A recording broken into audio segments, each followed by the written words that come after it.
Hello friends, ಬಂಟು Chintu ಚಾನಲ್ಗೆ ಸುಸ್ವಾಗತ and wish you happy new year to all.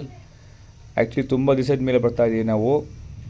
ಬಂಟು Chintu ಇವತ್ತು ಇಬ್ಬರೂ ಹೊಸ ವರ್ಷಕ್ಕೆ ನಾಗಸುಬ್ರಹ್ಮಣ್ಯೇಶ್ವರ ದೇವಸ್ಥಾನಕ್ಕೆ ಹೋಗ್ಬಿಟ್ಟು ನಮಸ್ಕಾರ ಮಾಡಿಕೊಂಡು, ಅವ್ನು ತುಂಬ ದಿವಸದಿಂದ ಕೇಳ್ತಾ ಇದ್ದ ಫ್ಲವರ್ ಶೋ ನೋಡಿಲ್ಲ, ಕರ್ಕೊಂಡೋಗುವಪ್ಪ ಅಂತ ಕೇಳ್ತಿದ್ದ.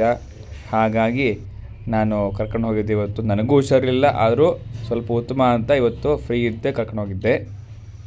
ಸೊ ಬನ್ನಿ, ಫ್ಲವರ್ ಶೋ ಮುಗಿಸ್ಕೊಂಡು ನಮ್ಮ ದಾವಣಗೆರೆಯಲ್ಲಿ ಫ್ಲವರ್ ಶೋ ನಡೀತಾ ಇದೆ. ಎಲ್ಲಿ ಅಂದರೆ ನಮ್ಮ ಗ್ಲಾಸ್ ಹೌಸಲ್ಲಿ ತುಂಬ ಚೆನ್ನಾಗಿ ಮಾಡಿದ್ದಾರೆ. ಇನ್ನು 2 ಡೇಸ್ ಇರುತ್ತಷ್ಟೇ. ಎಲ್ಲರೂ ಕರ್ಕೊಂಬನ್ನಿ, ನೋಡಿ, ತೋರಿಸಿ, ಎಂಜಾಯ್ ಮಾಡಿ. ವಿಡಿಯೋನ ಸಬ್ಸ್ಕ್ರೈಬ್ ಮಾಡಿ, ಲೈಕ್ ಮಾಡಿ, ಶೇರ್ ಮಾಡಿ. Thank you.